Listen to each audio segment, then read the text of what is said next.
آپ نے کبھی سوچا ہے کہ اللہ تعالیٰ کے ہزاروں ناموں میں ایک ایسا نام بھی ہے جس کے ذریعے کائنات کے دروازے کھلتے ہیں؟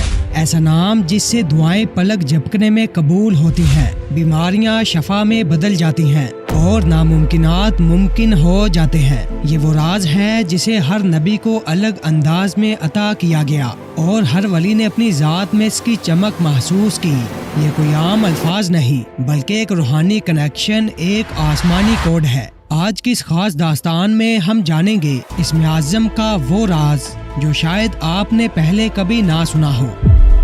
کہتے ہیں کہ اللہ کے کل 4000 نام ہیں، جن میں سے 1000 ناموں کا علم اللہ کے سوا کسی کو نہیں۔ 1000 نام لوح محفوظ میں ہے، 1000 کا علم صرف فرشتوں کو ہے، باقی کے بچتے ہیں 1000 نام۔ ان میں سے 300 نام تورات میں تھے جو حضرت موسیٰ علیہ السلام پر نازل ہوا تھا، 300 نام زبور میں تھے جو حضرت داؤد علیہ السلام پر نازل ہوا تھا، اور 300 نام انجیل میں تھے جو حضرت عیسیٰ علیہ السلام پر نازل ہوا تھا۔ اب بچتے ہیں کل 100 نام، جن میں سے 99 نام تو قرآن کریم میں بشمول زبر و زیر درج ہیں، لیکن ایک نام رہ جاتا ہے اور وہ نام ہے اسم اعظم۔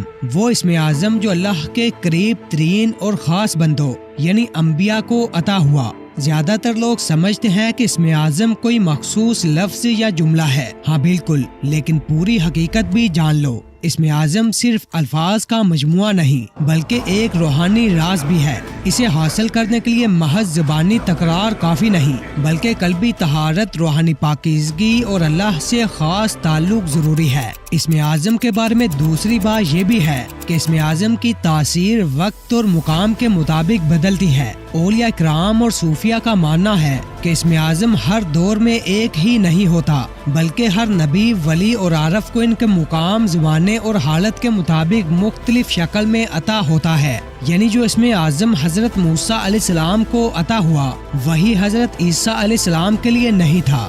بعض صوفیہ کا یہ بھی ذکر ملتا ہے کہ انہیں اسم اعظم براہ راست خواب یا کشف میں عطا ہوا۔ مشہور ولی حضرت شیخ عبد القادر جیلانی اور امام غزالی کے بارے میں کہا جاتا ہے کہ انہیں اسم اعظم کشفی طور پر عطا کیا گیا تھا، اور جب انہوں نے اسے پڑھا تو وہ چیزیں دیکھنے لگے جو عام آنکھوں سے پوشیدہ تھی۔ ایک اور حیران کن حقیقت یہ ہے کہ اسم اعظم کا اثر نیت کے مطابق ہوتا ہے۔ ہاں، اسم اعظم کسی خاص شخص کے ہاتھ میں ویسا ہی اثر دکھاتا ہے جیسی اس کی نیت ہوتی ہے۔ اگر کوئی اللہ کی رضا کے لیے استعمال کرے تو اس کے ذریعے روحانی دروازے کھل جاتے ہیں، لیکن اگر کوئی اسے ذاتی مفاد یا آزمائش کے لیے آزمائے گا تو یہ اس کے لیے کارگر ثابت نہیں ہوتا۔ حضرت جبرائیل علیہ السلام، حضرت آدم، حضرت نوح، حضرت ابراہیم، حضرت موسیٰ، حضرت عیسیٰ اور حضرت محمد صلی اللہ علیہ وسلم کو مختلف مواقع پر الگ الگ اسم اعظم سکھائے۔ یہ اس بات کی دلیل ہے کہ ایک ہی اسم اعظم سب کے لیے نہیں ہوتا بلکہ ہر نبی کو الگ راز دیا گیا ہے۔ اس کے علاوہ اسم اعظم سے وقت اور فاصلے کی قید ختم ہو جاتی ہے۔ اولیاء اللہ کے ہاں کئی واقعات موجود ہیں کہ جب اسم اعظم کا ورد مخصوص شرائط کے ساتھ کیا جائے تو انسان کا جسمانی وجود تو وہی رہتا ہے لیکن اس کی روح کسی اور مقام پر پہنچ جاتی ہے۔ بعض لوگوں کے بارے میں اسم اعظم کی برکت سے لمحوں میں ہزاروں میل کا سفر کرنے کا ذکر ملتا ہے۔ بہت سے مفسرین کا یہ بھی کہنا ہے کہ اسم اعظم قرآن میں ہی پوشیدہ ہے لیکن مختلف مقامات پر بکھرا ہوا ہے جس کی ترتیب عام انسان کے فہم میں نہیں، اور صرف وہی لوگ اس ترتیب کو سمجھ سکتے ہیں جنہیں اللہ کی طرف سے خاص علم عطا ہوتا ہے۔ یعنی اسم اعظم قرآن میں موجود ہے لیکن عام انسان کے لیے اس کا راز کھلا ہوا نہیں۔ روحانی ماہرین کا ماننا ہے کہ جب کوئی شخص سچے دل سے اسم اعظم کا ورد کرتا ہے تو اس کے جسم سے نکلنے والی انرجی میں خاص قسم کی تبدیلی آتی ہے۔ بعض ولی اللہ کی موجودگی میں لوگ ایک عجیب نورانی کشش محسوس کرتے ہیں۔ یہ اسم اعظم کی تاثیر کا ہی نتیجہ ہوتا ہے۔ بعض صوفیہ کرام یہ بھی فرماتے ہیں کہ ہر شخص کی روحانی ساخت مزاج اور مقصد حیات کے مطابق اس کا ایک مخصوص اسم اعظم ہوتا ہے جسے اگر وہ صحیح طریقے سے دریافت کر لے تو اس کی دعائیں کبھی رد نہ ہوتی۔ جی ہاں، جب بات اسم اعظم پر ہی ہو رہی ہے تو یہ بھی بتاتا چلوں کہ اسم اعظم کی بھی مختلف اقسام ہے، جن میں سے پہلا ہے قرآنی اسم اعظم۔ یہ وہ اسماء ہے جو قرآن مجید میں مختلف مقامات پر اللہ کے عظیم صفاتی ناموں کے طور پر آئے ہیں۔ ان میں سے کچھ کو بعض احادیث میں اسم اعظم قرار دیا گیا ہے، جیسے کہ اللہ لا الہ الا ہو الحی القیوم، الرحمن الرحیم یا ذوالجلال والاکرام۔ نمبر 2، روایتی یعنی حدیثی اسم اعظم۔ بعض حدیث میں خاص دعاؤں کے الفاظ کو بھی اسم اعظم کہا گیا ہے۔ بعض حدیث میں خاص دعاؤں کے الفاظ کو بھی اسم اعظم کہا گیا ہے، جیسے حضرت عبداللہ بن برید اپنے والد سے روایت کرتے ہیں کہ رسول اللہ صلی اللہ علیہ وسلم نے ایک آدمی کو یہ دعا کرتے سنا تو نبی کریم صلی اللہ علیہ وسلم نے فرمایا، تو نے اللہ سے اس کے اسم اعظم کے ذریعے دعا کی ہے۔ جب اس کے ذریعے دعا کی جاتی ہے تو وہ قبول ہوتی ہے، اور جب سوال کیا جاتا ہے تو وہ عطا کرتا ہے۔ نمبر 3، حروف ابجد کے ذریعے نکالا گیا اسم اعظم۔ یہ ایک روحانی طریقہ ہے جس میں کسی شخص کے نام کے اعداد یعنی حروف ابجد نکالے جاتے ہیں۔ ان کے متعلق اللہ کو کوئی اسم منتخب کیا جاتا ہے جو اس کے حق میں اسم اعظم قرار دیا جاتا ہے، جیسے کہ اگر کسی کا نام احمد ہے تو اس کے حروف کی ابجدی اعداد نکال کر اس کے موافق اسم الہ کو چنا جاتا ہے، جیسے الف کی ابجد ویلیو 1 ہے، ہا کی ابجد ویلیو 8، میم کی ابجد ویلیو 40، دال کی ابجد ویلیو 4۔ اب اگر ان سب کو جمع کیا جائے تو بنتا ہے نمبر 53۔ اب اس نمبر 53 سے قریب ترین اللہ کے کسی نام کو چنا جاتا ہے، جیسے المجید وغیرہ۔ لیکن یاد رہے کہ یہ طریقہ عوام میں تو مقبول ہے، لیکن کسی شخص کے نام کے اعداد نکال کر اسے اسم اعظم قرار دینا شریعت میں اس کی کوئی واضح دلیل نہیں ملتی۔ اسم اعظم کی چوتھی قسم ہے روحانی و باطنی اسم اعظم۔ یہ وہ اسم ہے جو کسی شخص کو خواب یا کشف میں معلوم ہوتا ہے یا کسی روحانی استاد کے ذریعے سکھایا جاتا ہے۔ مثال کے طور پر بعض اولیاء اللہ کہتے ہیں کہ جب کوئی شخص مسلسل اللہ کے ذکر میں مشغول رہے تو اللہ تعالیٰ خود اسے اسم اعظم کی حقیقت عطا کرتا ہے، اور وہ جب بھی اس نام سے دعا کرتا ہے تو دعا قبول ہوتی ہے۔ شیخ عبد القادر جیلانی رحمۃ اللہ علیہ فرماتے ہیں کہ جو بندہ کامل اخلاص کے ساتھ ذکر کرتا ہے وہی اللہ کے خاص نام کی حقیقت تک پہنچ سکتا ہے۔ نمبر 5، اسم اعظم خاص۔ یہ اسم اعظم کی وہ قسم ہے جسے اللہ تعالیٰ نے صرف انبیاء اور اولیاء کو عطا کیا ہے، اور عام لوگوں کو اس کی حقیقت معلوم نہیں ہوتی۔ مثال کے طور پر حضرت سلیمان علیہ السلام کو ایک خاص اسم عطا کیا گیا تھا جس کی برکت سے وہ ہوا، جنات اور دیگر مخلوقات کو قابو میں رکھ سکتے تھے۔ یہ وہی اسم ہے جس کا علم صرف اللہ کے برگزیدہ اور مقرب ترین بندوں کو دیا جاتا ہے۔ نمبر 6 پر آتا ہے ترکیبی اسم اعظم۔ بعض علماء کا ماننا ہے کہ اسم اعظم کوئی ایک نام نہیں بلکہ چند مخصوص ناموں کا مجموعہ ہے، جیسے یا اللہ، یا حیو، یا قیوم، یا ذوالجلال والاکرام۔ علماء کے مطابق اگر یہ نام ایک ساتھ ادا کیا جائے تو دعا قبول ہونے کے امکانات زیادہ ہوتے ہیں۔ امام نووی رحمۃ اللہ علیہ فرماتے ہیں کہ جو شخص اللہ الحی القیوم کو کثرت سے پڑھے وہ اسم اعظم کی برکت حاصل کرتا ہے۔ نمبر 7 پر اسم اعظم کی وہ قسم ہے جو وظیفہ و ذکر پر مبنی ہے، یعنی عملی اسم اعظم۔ بعض علماء کے مطابق اسم اعظم ہر وہ نام ہے جو ایک خاص طریقے سے وظیفے میں پڑھا جائے بشرط کہ اس پر یقین ہو۔ یعنی مثال کے طور پر اگر کوئی شخص روزانہ 100 بار یا حیو یا قیوم پڑھے تو یہ اس کے لیے اسم اعظم کا درجہ حاصل کر سکتا ہے۔ یہ وہ طریقہ ہے جو کہ اولیاء اکرام کے مجربات میں سے ایک ہے، لیکن حدیث سے براہ راست ثابت نہیں، اور اولیاء علماء فقہا کے ان بیانات کردہ اسماء کو اسم اعظم کہنے کا یہ مطلب ہرگز نہیں کہ یہ وہی خاص اسم اعظم ہے، بلکہ اس کا مطلب ہے کہ ان طریقوں یا ان اسماء و وظائف کو ورد کرنے سے بھی وہ طاقت رونما ہو سکتی ہے جو کہ اثر اسم اعظم کا ہے۔ یعنی اگر یقین کامل سے پڑھا جائے تو ہر اسم اعظم ہے، جیسا کہ امام غزالی رحمۃ اللہ علیہ فرماتے ہیں کہ اسم اعظم وہ ہے جو دل کی مکمل یکسوئی و یقین کے ساتھ ادا کیا جائے۔ الفاظ کی اثر کا نسخہ اللہ تعالیٰ نے سب سے پہلے حضرت آدم علیہ السلام کو غلطی معاف کرنے کے لیے سکھایا تھا۔ انسانوں نے وہی کشف اور اپنی ذاتی تجربے سے سیکھا کہ کچھ الفاظ ایسے ہوتے ہیں جو دلوں میں محبت پیدا کر سکتے ہیں، کچھ الفاظ انسانوں کو خدا سے جوڑ سکتے ہیں۔ الہامی اور روحانی کتابیں بھی پیغمبر اور اللہ کی نیک بندوں کی مخصوص لفظ اور دعاؤں کا ذکر کرتے ہیں۔ مثلا حضرت سلیمان علیہ السلام کی دعا، حضرت یونس علیہ السلام کی دعا، اسی طرح رسول اللہ صلی اللہ علیہ وسلم کے ذریعے سکھائی گئی مختلف دعائیں۔ ان اذکار و دعاؤں میں کچھ دعائیں واقعی ایسی ہوتی ہیں جو یقینی طور پر قبول ہوتی ہیں۔ انہی طریقوں میں سے ایک طریقہ اسم اعظم کا ہے، جو دراصل اللہ تعالیٰ کا ایک عظیم اور پوشیدہ نام ہے۔ زمانہ قدیم سے علماء، صوفیہ اور ماہر روحانیات اللہ کے سینکڑوں صفاتی ناموں میں سے ایک نام ہے۔ اسم اعظم کی تلاش میں مصروف رہیں۔ اسم اعظم ایک ایسی بابرکت چیز ہے جس میں بے پناہ روحانی طاقت ہے کہ جو کام بظاہر مشکل نظر آتے ہیں وہ سب اس کی برکت سے آسان ہو جاتے ہیں، کیونکہ اس کے ذریعے بندے کا تعلق اللہ سے مضبوط تر ہو جاتا ہے اور اسے غیبی یعنی اللہ کی طرف سے مدد حاصل ہوتی ہے۔ ایک حدیث کے مطابق اسم اعظم کے ساتھ اللہ سے جو بھی دعا مانگی جائے اللہ اس دعا کو قبول فرماتا ہے۔ یہی وہ نام ہے جس کے استعمال سے حضرت عیسیٰ علیہ السلام مردوں کو زندہ کرتے تھے۔ یہی نام حضرت موسیٰ علیہ السلام کے عصا پر لکھا ہوا تھا جس کے ذریعے انہوں نے سمندر کے 2 ٹکڑے کیے تھے۔ یہ نام ادریس علیہ السلام کو بھی پتا تھا، جس کی وجہ سے وہ ایک فرشتے کے ساتھ آسمان پر گئے تھے، اور بھی بہت سارے انبیاء کرام کو یہ اسم یعنی اسم اعظم معلوم تھا۔ 4 مقدس آسمانی کتابوں میں سب سے پرانی کتاب زبور ہے جس میں اسم اعظم کو اتارا گیا، لہٰذا حضرت داؤد علیہ السلام جن پر زبور نازل ہوئی انہیں اسم اعظم پتا تھا۔ انہوں نے اسے اپنے بیٹے حضرت سلیمان علیہ السلام کو بھی بتایا تھا۔ مختلف آسمانی کتابوں اور قرآن مجید میں حضرت سلیمان علیہ السلام کا وہ مشہور واقعہ درج ہے کہ جب حضرت سلیمان علیہ السلام نے تخت بلقیس کو لانے کا حکم دیا تو دربار میں موجود آپ کے وزیر نے کہا کہ میرے پاس وہ طاقت ہے کہ آپ کے پلک جھپکنے سے پہلے ہی وہ تخت یہاں پر حاضر کر سکتا ہوں، اور بالکل ایسا ہی ہوا۔ حضرت ابن عباس رضی اللہ تعالیٰ عنہ کہتے ہیں کہ وہ شخص آصف بن برقیہ تھا اور اس کی طاقت کا راز اسم اعظم ہی تھا جس کے استعمال سے وہ تخت حاضر کرنے پر قادر ہوا تھا۔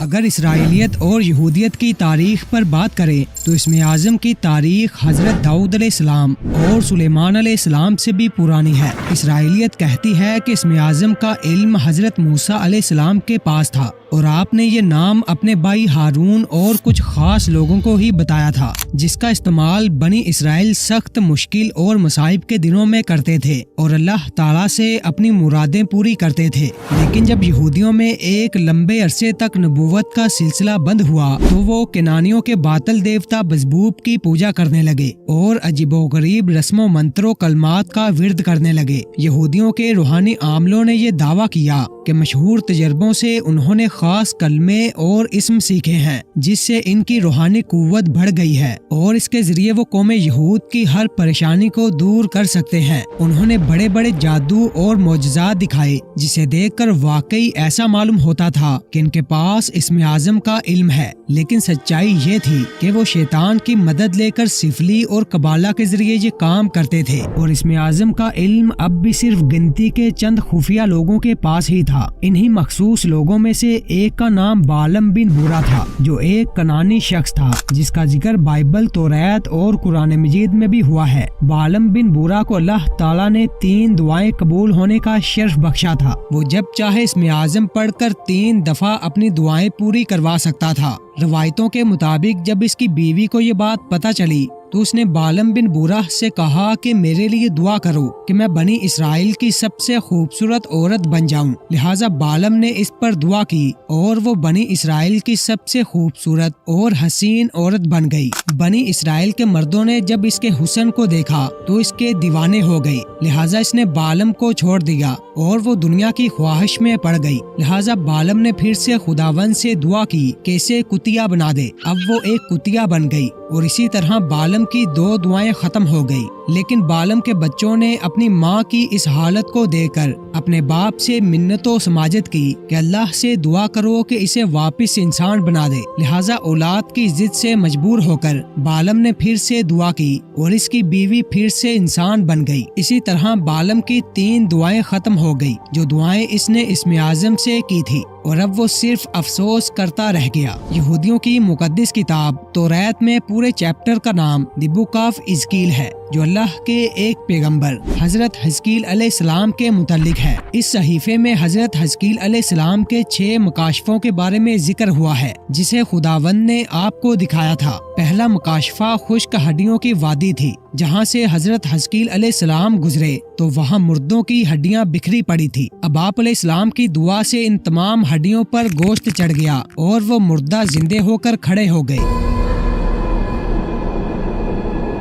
دوسرے مکاشفے میں حضرت حزقیل علیہ السلام یہ دیکھتے ہیں کہ یروشلم تباہ ہو گیا۔ انہیں مستقبل کی پیشن گوئی بتائی جاتی ہے۔ اس طرح یہودیوں کا غلام بننا، ہیکل سلیمانی کا تباہ ہونا اور آسمان پر ایک عظیم رتھ کو اڑتے ہوئے دیکھنا، یہ تمام چیزیں آپ کے مکاشفوں میں شامل تھے۔ یہ 6 مکاشفے جاننے کے بعد حضرت حزقیل علیہ السلام اپنے اندر ایک خاص روحانی قوت کو محسوس کرتے ہیں۔ یہ تمام باتیں جان کر یہودی حضرت حزقیل علیہ السلام سے بہت زیادہ متاثر ہوئے۔ یہودیوں کے مطابق حضرت حزقیل علیہ السلام خاص حروف کو جان گئے تھے، اور وہ خاص حروف اللہ تعالیٰ کے چھپے ہوئے نام تھے، یعنی اسم اعظم، جس کے ذریعے آپ نے اس وادی میں مردوں کو زندہ کیا تھا۔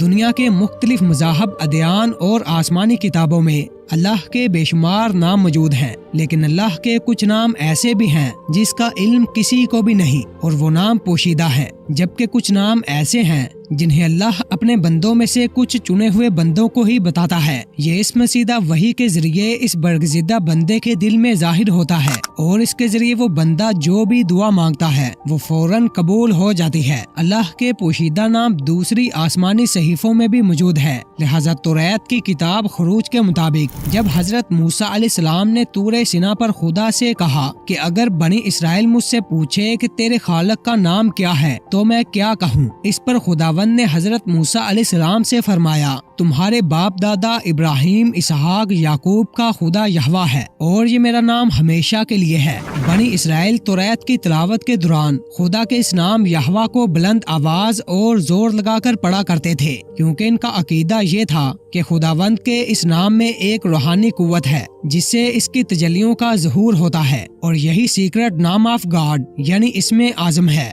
دوسری طرف قرآن مجید میں اللہ تعالیٰ کا ارشاد ہے کہ قرآن اپنے پہلے سے نازل شدہ کتابوں کی تصدیق کرتی ہے، چنانچہ اگر واقعی یہوہ ہی اسم اعظم ہے تو قرآن مجید میں بھی اللہ کا نام یہ موجود ہونا چاہیے۔ دراصل عبرانی، توریت و انجیل اور عربی قرآن کے بہت سارے الفاظ ملتے جلتے ہیں۔ مثلا موسیٰ کو عبرانی میں موشے کہتے ہیں، ابراہیم عبرانی میں ابراہام بن جاتا ہے، جبرائیل گاورائل بن جاتا ہے، اور اسی طرح عبرانی، توریت و بائبل کے بے شمار الفاظ قرآن کے عربی لفظوں سے یکساں ہیں۔ لہٰذا توریت میں درجہ خداوند کا اسم اعظم یہوہ قرآن مجید میں خدا کے اسم یاہیو سے ملتے جلتے ہیں، جو کہ قرآن و حدیث میں اللہ کے نام و صفات ہے، جو اس ڈکشنری کے مطابق یہوہ لفظ کا مطلب ہے ہمیشہ زندہ رہنے والا۔ وہی قرآن کی آیت الکرسی میں موجود اللہ الحی القیوم کا مطلب بھی ہمیشہ زندہ رہنے والا ہی ہے۔ دراصل یہودی تاریخ کے مطابق بنی اسرائیل خدا کے اسم اعظم کو بہت مقدس مانتے تھے، اور عام یہودیوں کو یہ نام لینے کی اجازت بھی نہیں تھی۔ خدا کا یہ عظیم نام صرف سال میں ایک ہی مرتبہ یہودیوں کا سب سے بڑا ربی ایک مخصوص دن میں ہیکل کے اندر لیتا تھا۔ لہٰذا جب ہیکل سلیمانی تباہ ہوا تو پھر یہ نام کبھی نہیں لیا گیا۔ آہستہ آہستہ یہودی خدا کے اس عظیم نام کو بھول گئے، اور اس نام کو پڑھنے کا طریقہ بھی ختم ہو گیا۔ لہٰذا یہودی، عیسائی اور دنیا کا کوئی ماہر یہ نہیں جانتا کہ عبرانی لفظ جسے یہوہ پڑھا جاتا ہے اس کی اصل ٹرانسلیشن کیا ہے۔ چنانچہ جب رسول اللہ صلی اللہ علیہ وسلم پر قرآن مجید نازل ہوا تو اللہ کے اس نام کے بگڑے ہوئے تلفظ کو صحیح تلفظ میں بتایا گیا، کیونکہ قرآن مجید اپنے سے پہلے نازل شدہ کتابوں کی تصحیح کے لیے نازل ہوئی تھی۔ لہٰذا ابو محمد رضی اللہ تعالیٰ عنہ سے روایت ہے کہ رسول اللہ صلی اللہ علیہ وسلم نے فرمایا کہ اسم اعظم قرآن کی 3 سورتوں میں موجود موجود ہے۔ سورہ البقرہ، سورہ العمران، سورہ طٰہٰ، ان تینوں صورتوں میں الحی القیوم ہی وہ نام ہے جو یکساں ہے اور اللہ کے اسم اعظم پر کھری اترتی ہیں۔ زمانے قدیم سے ہی صوفیہ اور ماہر روحانیات اسم اعظم کی تلاش میں مصروف رہے۔ اس سلسلے میں انہوں نے بہت طویل بحث و گفتگو کی ہے اور اپنے اپنے مشاہدے اور تجربوں کو بتایا ہے۔ کچھ لوگوں نے الف لام میم صاد کو اسم اعظم کہا، کچھ لوگوں نے ذوالجلال والاکرام کو، کچھ نے ربنا کو، کچھ لوگوں نے اللہ تو کچھ نے یا حیو کو اسم اعظم مانا۔ صوفیہ 40 دن ان الفاظ کا ورد کرتے اور شلے کاٹتے ہیں۔ لوگ ہر نماز کے بعد اپنے اپنے بزرگوں کے ذریعے بتایا گیا اسم اعظم کا وظیفہ بھی پڑھتے ہیں، لیکن ان کی جائز مرادیں اور دعائیں تب بھی قبول نہیں ہوتی اور ممکن ہے کچھ لوگوں کی دعائیں قبول بھی ہو جائیں۔ اس کی وجہ یہ ہے کہ بندہ اسم اعظم کی اصل روح سے محروم ہوتا ہے۔ اسم اعظم کا تعلق صرف الفاظ سے نہیں۔ اسم اعظم پڑھنے والا بندہ جب اللہ کو اس طرح یاد کرتا ہے کہ ہر دوسری چیز سے اپنا رخ موڑ کر اور صرف اسی کی طرف متوجہ ہوتا ہے تو اس وقت اس کی زبان سے نکلے ہوئے کلمات اسم اعظم کا اثر رکھتے ہیں۔ انبیاء کرام، ائمہ اور اولیاء اللہ اگر اسم اعظم سے آگاہ تھے تو اس کا مطلب یہ ہے کہ ان کے وجود میں خدا کے اسم اعظم کی حقیقت جلوہ گر ہوتی تھی اور اسی وجہ سے ان کی دعائیں کبھی رد نہیں ہوئی، اور یہی اسم اعظم کا سب سے بڑا راز ہے۔ اسم اعظم کے بارے میں نے آپ کو مختلف حدیث، دعائیں اور اقوال بتائیں، لیکن ان میں سے کسی مخصوص نام پر اجماع نہیں فرمایا جاتا کہ جو شخص تقوی، پرہیزگاری اپنائے، اللہ کی مرضی کو دل سے اپنی مرضی تسلیم کرے، اللہ کے احکامات اور نبی کریم صلی اللہ علیہ وسلم کی بتائی ہوئی زندگی گزارے، وہ عملی طور پر اسم اعظم کی تاثیر حاصل کر لیتا ہے۔ اللہ تعالیٰ نے اسم اعظم کا حقیقی علم صرف انبیاء کرام کو عطا فرمایا ہے اور یہ عام انسانوں کو معلوم نہیں۔ جو دعا خالص نیت اور یقین کے ساتھ کی جائے وہی دعا اسم اعظم سے مانگے جانے والی دعا کے برابر ہوتی ہے۔ سب سے بہترین طریقہ یہی ہے کہ قرآن میں مذکور اسماء الحسنہ کو مکمل ایمان و اخلاص اور کامل یقین کے ساتھ پڑھا جائے تو وہ آپ کے لیے اسم اعظم بن جائے گا۔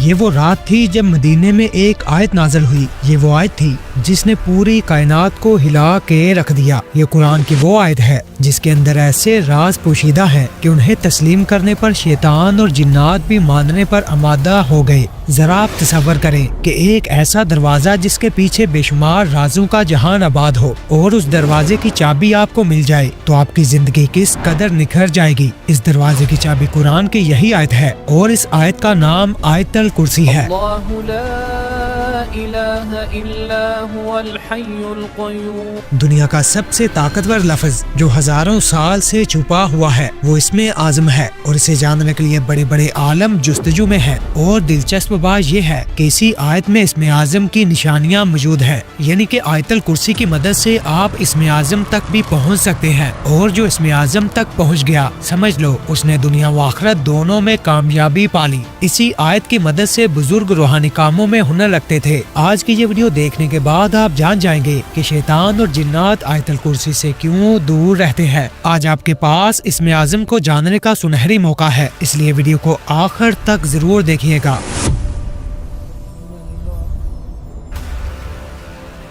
آیت الکرسی سورۃ البقرہ کی آیت نمبر 255 میں موجود ہے، اور یہ آیت اتنی خوبصورت ہے کہ اس میں 17 بار اللہ کا نام آتا ہے۔ اسم اعظم دنیا کا سب سے طاقتور لفظ ہے۔ اگر کوئی انسان اسم اعظم کو جان لے تو وہ دنیا کے ہر ناممکن کام کو ممکن بنا سکتا ہے، مگر اسم اعظم ہزاروں سال سے چھپا ہوا ہے، یعنی کہ کوئی شخص اتنی آسانی سے اس تک نہیں پہنچ سکتا۔ البتہ اسم اعظم کی بے شمار جگہوں پر نشانیاں ضرور موجود ہیں، جن میں سے کئی نشانیاں آیت الکرسی میں بھی درج ہیں، جیسے جیسے کہ ایک حدیث میں آتا ہے کہ رسول اللہ صلی اللہ علیہ وسلم نے فرمایا کہ آیت الکرسی میں اسم اعظم موجود ہے۔ اسم اعظم کا مطلب ہے اللہ کا سب سے بڑا یا پھر اللہ کا وہ نام جو سب سے زیادہ عظمت اور اثر رکھنے والا ہو۔ اللہ کے رسول صلی اللہ علیہ وسلم کا فرمان ہے کہ اللہ کی کرسی ہماری اس کائنات سے بھی بڑی ہے، مگر اللہ کے عرش کے مقابلے میں یہی کرسی ایک چھوٹی سی لکڑی کے ٹکڑے جیسی ہے۔ اب آپ خود اندازہ لگائیں کہ اللہ کا عرش کتنا بڑا ہے۔ یاد رہے کہ آیت الکرسی قرآن کی واحد ایسی آیت ہے جو اس میں اعظم کے سب سے قریب مانی جاتی ہے۔ آیت الکرسی کتنی طاقت والی آیت ہے، اس کا اندازہ بھی لگانا مشکل ہے۔ اگر ہم دیکھ لیں کہ غیب کی دنیا میں جب یہ آیت پڑھی جاتی ہے تو کیا ہوتا ہے، تو وہ منظر دیکھ کر ہی ہمارا دل اور روح کانپ جائے۔ اللہ کے رسول نبی پاک صلی اللہ علیہ وسلم نے آیت الکرسی کے متعلق بے شمار احادیث بیان فرمائی ہے۔ ان احادیث سے ہمیں پتہ چلتا ہے کہ یہ آیت باقی آیت سے کتنی مختلف ہے۔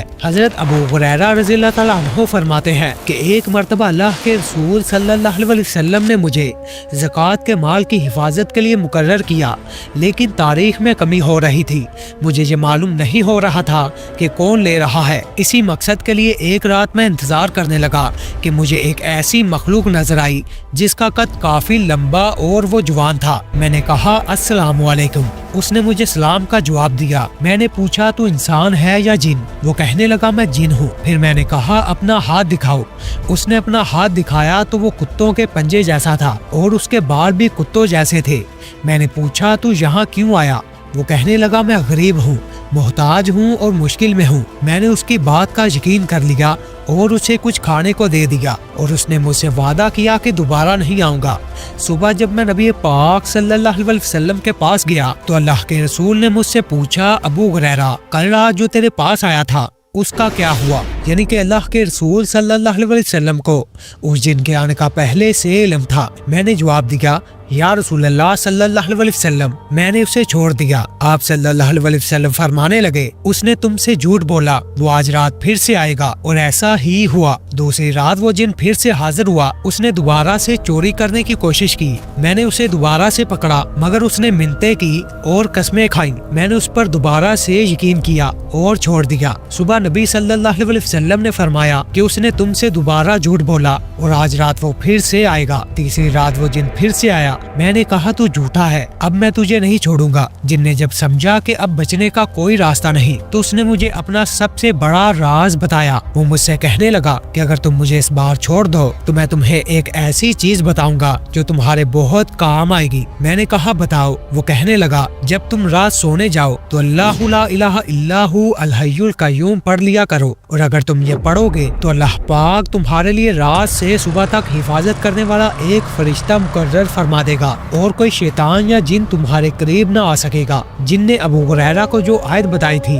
وہ آیت الکرسی کی پہلی آیت تھی۔ صبح جب ابو ہریرہ نے نبی پاک صلی اللہ علیہ وسلم کو یہ بات بتائی تو آپ صلی اللہ علیہ وسلم فرمانے لگے اس نے تم سے سچ کہا، حالانکہ وہ بہت بڑا جھوٹا ہے۔ پھر آپ فرمانے لگے اے ہریرہ کیا تمہیں معلوم ہے کہ مسلسل 3 راتوں سے تم کس سے بات کر رہے تھے؟ میں نے کہا بے شک آپ سے بہتر کوئی نہیں جانتا یا رسول اللہ۔ آپ فرمانے لگے وہ ایک شیطان تھا۔ یہ واقعہ حدیث میں بھی بیان فرمایا گیا ہے جو کہ حقیقت میں پیش آیا تھا۔ اس آیت سے ہمیں یہ معلوم پڑتا ہے کہ آیت الکرسی رات کے وقت پڑھنے سے اللہ پاک فرشتوں کے ذریعے ہماری کیسے شیاطین سے حفاظت فرماتا ہے۔ جب کوئی انسان اس آیت کو پڑھ لیتا ہے تو کوئی شیطان یا کوئی بھی نقصان پہنچانے والی مخلوق اس کے قریب نہیں آ سکتی، کیونکہ فرشتے اس انسان کے گرد حفاظت کا دائرہ بنا لیتے ہیں۔ نبی پاک صلی اللہ علیہ وسلم نے کرسی کی بے شمار مثالیں بیان فرمائی ہیں۔ حدیث میں آتا ہے کہ 7 آسمان کرسی کے مقابلے میں ایسے ہیں جیسے ایک ریگستان میں چھوٹی سی انگوٹھی پڑی ہو، بالکل اسی طرح کرسی بھی عرش کے مقابلے میں ایک چھوٹی سی انگوٹھی جیسی ہے۔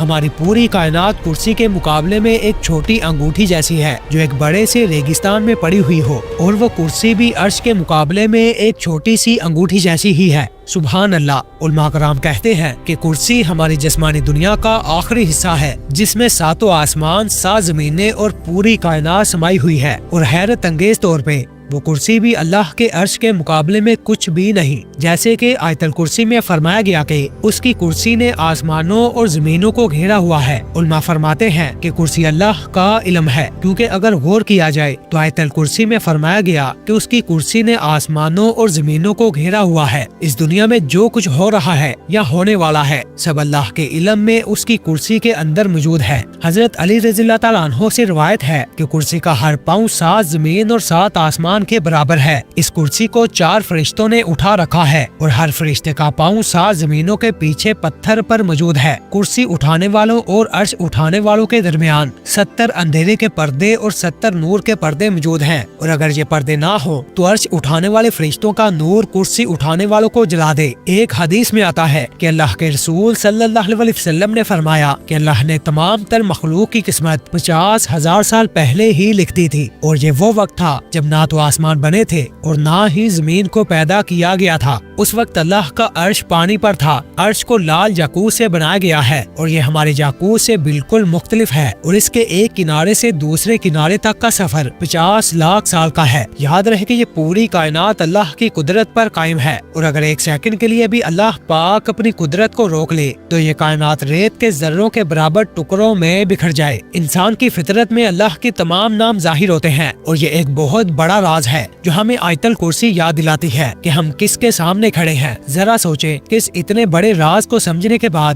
انسان گناہ کیسے کر سکتا ہے؟ جو نماز ہم پر فرض کی گئی ہے اسے کیسے چھوڑ سکتا ہے؟ اور اللہ کے احکامات کی نافرمانی کیسے کر سکتا ہے جب ہماری یہ پوری کائنات صرف اللہ کے عرش کے مقابلے میں ایک انگوٹھی کے برابر ہے؟ تو ذرا تصور کریں کہ اللہ خود کتنا بڑا ہے۔ ایک حدیث میں آتا ہے کہ ایک مرتبہ اللہ کے رسول نے ایک صحابہ سے پوچھا کہ قرآن کی سب سے بڑی آیت کون سی ہے؟ صحابہ نے کہا بے شک اللہ اور اس کے رسول بہتر جانتے ہیں۔ جب اللہ کے رسول نے دوبارہ پوچھا تو صحابہ نے کہا اللہ لا الہ الا ہو الحی القیوم۔ تب نبی پاک صلی اللہ علیہ وسلم نے ان صحابہ کے سینے پر ہاتھ رکھا اور فرمانے لگے مبارک ہو، تمہیں یہ علم یہاں سے معلوم ہوا کہ اللہ کی کتاب کی سب سے بڑی آیت آیت الکرسی ہے۔ ایک روایت میں آتا ہے کہ نبی پاک صلی اللہ علیہ وسلم نے فرمایا کہ جو انسان ہر فرض نماز کے بعد آیت الکرسی پڑھتا ہے تو اس کے اور جنت کے درمیان صرف موت ہے، یعنی کہ موت کے بعد اللہ پاک اسے جنت میں داخل کر دے گا۔ اس سے ہمیں معلوم پڑتا ہے کہ یہ آیت جنت تک لے جانے والی آیتوں میں سے ایک ہے۔ آیت الکرسی میں کس قدر طاقت ہے، آئیے اس آیت کو مزید تفصیل سے سمجھتے ہیں۔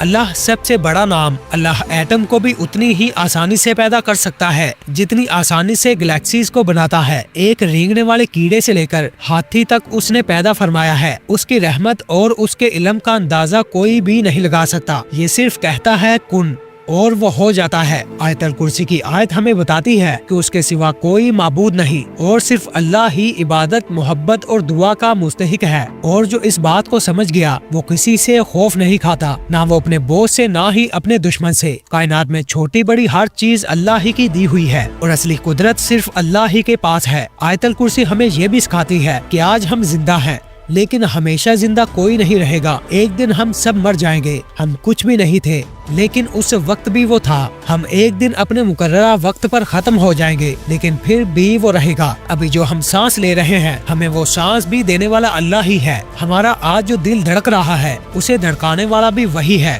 ہماری زمین گھوم رہی ہے اور اسے گھمانے والا کون ہے؟ صرف اللہ۔ اگر ایک سیکنڈ کے لیے اللہ پاک اسے روک دے تو یہ کائنات جس پر آج ہم شان و شوکت سے رہ رہے ہیں مٹی کا ڈھیر بن جائے گی۔ آیت الکرسی کی آیت ہمیں بتاتی ہے کہ اسے نہ اونگ آتی ہے اور نہ نیند۔ ہم 2 دن بھی نیند کے بغیر نہیں رہ سکتے لیکن وہ پاکزاد بغیر نیند کے رہتا ہے۔ یہ آیت ہمیں بتاتی ہے کہ زمین اور آسمان میں جو کچھ ہے اسی کا ہے۔ یہ پوری دنیا اللہ کی ہے اور اس دنیا میں ہم انسانوں کے ساتھ ساتھ جو کچھ بھی ہے صرف اسی کا ہے۔ یہ جو زندگی اس نے ہمیں دے رکھی ہے وہ جب چاہے واپس لے سکتا ہے۔ جو کچھ بھی ہے اس پر ہمارا کوئی حق نہیں ہے۔ یہ صرف امانتیں ہیں جن کا ایک دن ہم سب کو حساب دینا ہے۔ آیت الکرسی کی آیت سے ہمیں یہ علم ملتا ہے کہ اس کے سوا کون ہے جو ہم انسانوں کو شفا دے سکتا ہے۔ ڈاکٹرز بھی اس کی مرضی کے بغیر شفا نہیں دے سکتے۔ بوس جو ہمیں پیسے دیتا ہے وہ بھی اللہ کے حکم سے ہی دیا جاتا ہے۔ دنیا میں جتنے بھی انسان ہیں سب کو رزق اللہ کی مرضی سے ہی دیا جاتا ہے، سب کو رزق اللہ کی مرضی سے ہی دیا جا رہا ہے۔ اسی طرح ہمیں زندگی ماں باپ نے نہیں دی، اللہ نے دی ہے، اس لیے جب بھی مانگو اللہ سے مانگو اور صرف اللہ ہی سے ڈرو۔ دنیا کا سب سے طاقتور لفظ اسم اعظم ہے، اور یہ وہ لفظ ہے جسے اگر کوئی حاصل کر لے تو وہ اس کی تاثیر سے ہر ناممکن کام کو ممکن بنا سکتا ہے۔ اسی لیے صدیوں سے ہر انسان اسم اعظم کو جاننے کی کوشش میں رہا ہے، لیکن یہاں دلچسپ بات یہ ہے کہ آیت الکرسی میں بھی اسم اعظم کی نشانیاں موجود ہیں۔ ذرا سوچو کہ ایک ایسا راز، ایک ایسا نور جو کائنات کی گہرائیاں کھولنے کی طاقت رکھتا ہے، جو دعا قبول کروا دے اور جو مرادوں کو پورا کروا دے، وہ قرآن کی اسی آیت کے اندر چھپا ہوا ہے۔ اسم اعظم اللہ کا سب سے بڑا اور پر اسرار نام ہے۔ جیسے کہ لیلۃ القدر رمضان کے مہینے میں چھپی ہے، بالکل ویسے ہی اسم اعظم بھی آیت الکرسی میں چھپا ہوا ہے۔ یہ نام آسمان اور زمین کو ہلانے کی طاقت رکھتا ہے کہ انسان کی دنیا و آخرت کی زندگی بدل سکتی ہے۔ اسم اعظم علماء اور اولیاء اکرام کے نزدیک ایک بہت بڑا راز ہے۔ اسم اعظم اللہ کو پہچاننے کا سب سے بہتر ذریعہ ہے، اسی لیے صدیوں سے علماء اس کے پیچھے لگے ہیں۔ اس نام کا چھپا ہوا ہونا اس کی اہمیت کو اور بھی بڑھا دیتا ہے۔ ابن عربی کہتے ہیں